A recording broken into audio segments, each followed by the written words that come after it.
आजच्या व्हिडिओमध्ये मी खूप छान अशी माहिती तुमच्यापर्यंत पोहोचवत आहे.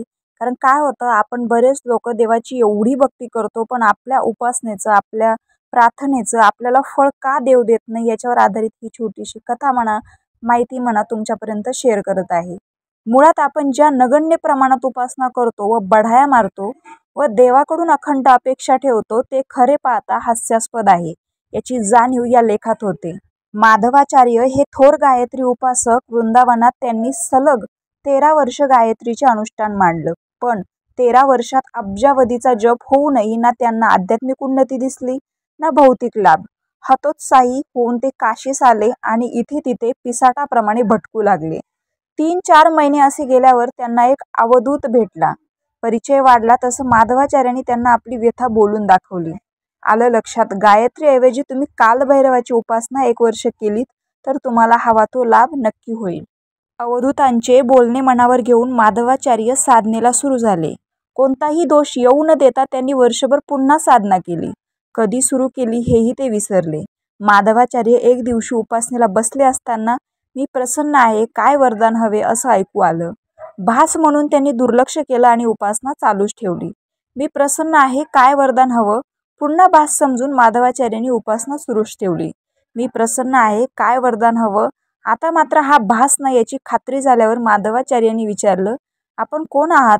जे कोणी आहात ते पुढे येऊन बोलाल. माझ्याद्वारे काळभैरवाची उपासना सुरू आहे. ज्याची उपासना तू करत आहेस तोच कालभैरव मी मनुष्य रूपात आलोय. आता तू वरदान माग. मग समोर का नाही येते? माधवा, 13 वर्ष जे तू अखंड गायत्री मंत्राचा जप केलास त्याचं तीव्र तेजोवलय तुझ्या भोवती आहे. माझ्या मनुष्य रूपाला ते सहन होणार नाही, म्हणून मी तुला सामोरी येऊ शकत नाही. जर तुम्ही त्या तेजाचा सामना करू शकत नसाल तर आपण माझ्या काहीच कामाचे नाहीत. आपण जाऊ शकता. मी तुझे समाधान केल्याशिवाय जाऊच शकत नाही. मला जाताच येणार नाही. तर मग गेली 13 वर्षाचं माझं गायत्री अनुष्ठान का फळलं नाही याचं उत्तर द्या. माधवा, ते निष्फळ झालं नाही. तुझी जन्मोजन्मीची पापी ते अनुष्ठान नष्ट करत होतं. तुला अधिकाधिक निर्दोष करत होतं. मग आता मी काय करू? परत वृंदावनात जा. अनुष्ठान सुरू कर. तुला अजून 1 वर्ष करायचे. हे 1 वर्ष तुझे या जन्मातील पाप नष्ट होण्यात जाईल आणि मग तुला गायत्री प्रसन्न होईल. तुम्ही किंवा गायत्री कुठे असता? आम्ही इथेच असतो, पण वेगळ्या मितीत. हे मंत्र, जप आणि कर्मकांडे तुम्हाला आमच्या मितीत बघण्याची सिद्धी देतात, ज्याला तुम्ही साक्षात्कार म्हणता. माधवाचार्य वृंदावनात परतले. शांत स्थिर चित्ताने पुन्हा गायत्रीचे अनुष्ठान आरंभले. 1 वर्ष पूर्ण झालं. पहाटे उठून अनुष्ठानाला बसणार तोच मी आले माधवा, वरदान माग. माते, टाहो फोडून माधवाचार्य अगदी मनसोक्त रडला. माते, पहिल्यांदा गायत्री मंत्र म्हणला तेव्हा खूप लालसा होती. आता मात्र काहीच नको ग. तू पावलीस तेच खूप आहे. माधवा, मागितलं तर पाहिजेच. माते, हा देह नष्ट झाला तरी देहाकडून घडलेलं अमर राहील आणि ते घडेपर्यंत तू साक्षीला असशील असे वरदान दे. तथास्तु.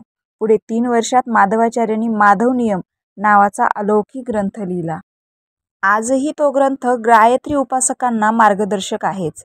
लक्षात घ्या, जो काही मंत्र, जप, कर्मकांड तुम्ही श्रद्धेने करता त्याचा प्रभाव पहिल्या क्षणापासूनच सुरू होतो. पण तुमच्या देहाभोवती जन्मोजन्मीची पापे वेढून घालून बसलेली असतात.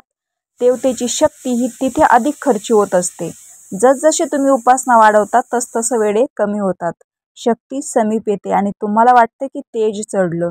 ते तेज म्हणजे खरं तर पूर्वकर्माच्या वेड्यात जाकोळलेलं तुमचं मूळ रूप असतं. रामकृष्ण हरी.